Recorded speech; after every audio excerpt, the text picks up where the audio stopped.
سرکار دو عالم اور حضرت ابو بکر سفر سے آئے تھے۔ سفر بھی ایک طویل تھکا دینے والا لمبا سفر تھا، اس لیے جو لوگ آپ سرکار دو عالم سے پہلے نہیں ملے تھے ان کو پہچاننے میں دقت ہو رہی تھی۔ حضرت ابو بکر اس بات کو سمجھ گئے اور انہوں نے اسی وقت اپنی چادر سے نبی اکرم پر سایہ کر دیا۔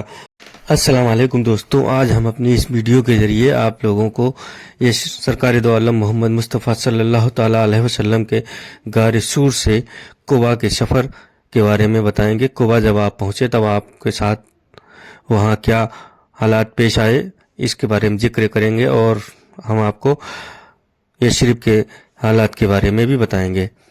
ربیع الاول کی 12 تاریخ کو اور سال 1490 کے مطابق سن 622 عیسوی کے دوپہر کے وقت سرکار دو عالم قباء میں اپنی سواری سے اترے۔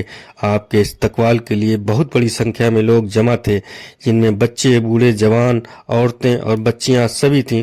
ان میں مسلمان بھی تھے اور غیر مسلم بھی تھے جو آپ سے عقیدت رکھتے تھے۔ سرکار دو عالم اور حضرت ابو بکر سفر سے آئے تھے۔ سفر بھی ایک طویل تھکا دینے والا لمبا سفر تھا، اس لیے جو لوگ آپ سرکار دو عالم سے پہلے نہیں ملے تھے ان کو پہچاننے میں دقت ہو رہی تھی۔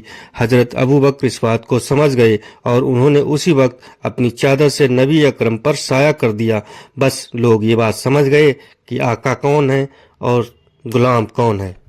ابن سعد 2 ربیع الاول سوموار آپ سرکار دو عالم کے مدینہ پہنچنے کی تاریخ بتاتے ہوئے 12 ربیع الاول کو بھی روایت بیان کرتا ہے۔ قباء میں سرکار دو عالم نے قبیلہ عمرو بن عوف جو کہ قبیلہ اور اوس کی ایک ساکھ کے سردار کلثوم بن ہدم کے ہاں مقام فرمایا، اور حضرت ابو بکر قباء کے محلے سوق میں حبیب بن اشاف کے یہاں ٹھہرے۔ سرکار دو عالم کا مقام تو کلثوم بن ہدم کے مکان میں ہی رہا، لیکن آپ سرکار دو عالم سعد بن خیثمہ کے گھر پر صحابہ اکرام اور دیگر لوگوں سے ملاقات فرماتے رہے۔ جب آپ سرکار دو عالم کا مقام قباء میں تھا تو حضرت علی رضی اللہ تعالیٰ عنہ بھی وہاں پہنچ گئے۔ مکہ کے مشرکوں نے حضرت علی کے ساتھ بہت زیادتیاں کی تھیں۔ جب حضرت علی قباء پہنچے تو آپ کے پاؤں سفر کی زیادتی اور آرام کیے بنا پیدل چلتے رہنے سے پھٹ گئے تھے، ان سے خون ٹپک رہا تھا۔ سرکار دو عالم نے جب آپ کی یہ حالت دیکھی تو آپ کو بہت تکلیف ہوئی۔ شیخ محمد رضا کی کتاب محمد رسول اللہ، جس کا اردو انواد مولوی محمد عادل قدوس صاحب نے کیا ہے، کے مطابق حضرت علی مکہ کے لوگوں کی امانتیں ان کے سپرد کر کے قباء پہنچے اور آپ سرکار دو عالم کے ساتھ ہی ٹھہرے۔ حضرت علی کے ساتھ کمسن بچے حضرت ام ایمن، ان کے بچے ایمن اور کچھ ضعیف لوگ اور کمزور مسلمانوں کی ایک جماعت بھی تھی۔ حضرت علی راتوں کا سفر کرتے اور دن میں کہیں چھپ جاتے۔ تاریخ اسلام میں محمد اکبر شاہ نذیر آبادی کا قول ہے کہ یہ ایک اتفاق ہی تھا کہ جب سرکار دو عالم مکہ سے روانہ ہوئے اسی روز حضرت علی رضی اللہ تعالیٰ عنہ بھی مکہ سے یثرب کے لیے نکل پڑے، لیکن آپ اکیلے تھے اور پیدل سفر کیا، اس لیے آپ سرکار دو عالم کے پہنچنے کے 3 یا 4 دن کے بعد آپ قباء کی بستی میں پہنچے۔ قباء میں سرکار دو عالم نے 4 دن مقام فرمایا اور آپ نے یہاں مسجد قباء کی بنیاد رکھی۔ پھر آپ 16 ربیع الاول بروز جمعہ صبح اپنی اونٹنی قصبہ پر سوار ہو کر یثرب کے لیے روانہ ہو گئے۔ راستے میں بنو سالم بن عوف کے مقام پر جمعے کا وقت ہو گیا۔ وہیں پر بادی کی مسجد میں آپ نے 100 ہم سائیوں کے ساتھ جمعہ ادا کیا اور وہ خطبہ کیا جس میں صرف اللہ کی تعریف اور تقوی کے علاوہ کسی بھی طرح کا کوئی خطاب نہیں فرمایا۔ اسلام میں پہلا جمعہ ادا کیا گیا یا پہلے جمعے کا خطبہ تھا۔ یہ وہ زمانہ تھا جب آپ سرکار دو عالم پر قریش کے ظلم اور ستم چرم سیما پر پہنچے تھے۔ آپ کو شاریرک و مانسک طور پر اتنا پریشان کیا گیا، آپ پر ظلم و ستم کے پہاڑ ڈھائے گئے، یہاں تک کہ آپ کو شہید کرنے کی بھی پوری تیاری کر لی گئی۔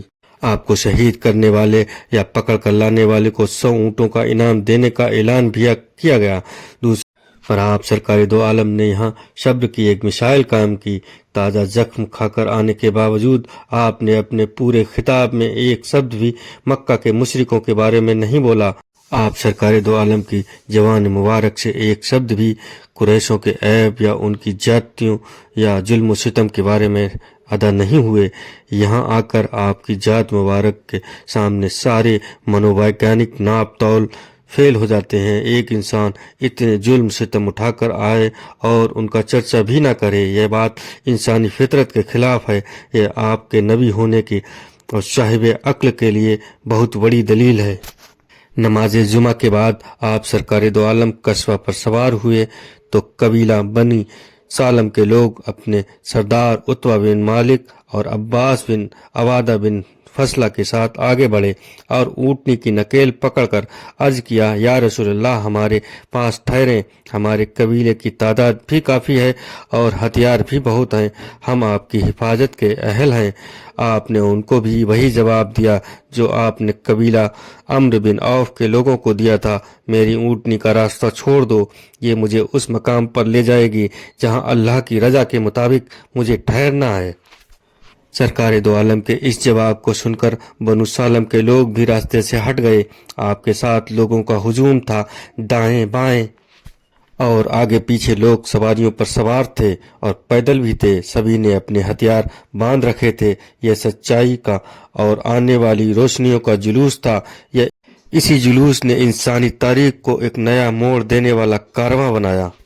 آپ سرکار دو عالم نے قصوہ کی نکیل چھوڑ رکھی تھی، وہ آہستہ آہستہ آگے بڑھتی ہوئی جب قبیلہ بنی بیاضا کے قریب پہنچی تو ان کے سردار زیادہ بن لبیدہ اور فردہ بن عمرو اپنے قبیلے کے لوگوں کے ساتھ سامنے آ کر عرض گزار ہوئے کہ آپ ہمارے ہاں تشریف رکھیں، ہم عزت اور دولت میں سب سے بڑھ کر ہیں۔ آپ نے فرمایا کہ میری اونٹنی کا راستہ چھوڑ دو، یہ اللہ کے حکم کی پابند ہے۔ اسی طرح جب آپ سرکار دو عالم جہاں جہاں سے گزرتے تو ہر قبیلہ آپ سے درخواست کرتا کہ آپ ان کے یہاں ٹھہریں، لیکن آپ کا سب کو ایک ہی جواب ہوتا۔ اسی طرح جب یثرب میں بنو حارث کے محلے کے قریب پہنچے تو سعد بن رابعہ اور خارجہ بن جیب جو کہ قبیلہ خزرج کی ایک شاخ بنو حارث کے سردار تھے، آپ کی اونٹنی کے سامنے آ کر عرض کیا، یا رسول اللہ، ہمارے یہاں قیام فرمائیں، ہم طاقت میں سب سے بڑھ کر ہیں، ہم آپ کی حفاظت کے قابل ہیں۔ آپ نے ان کو بھی وہی جواب دیا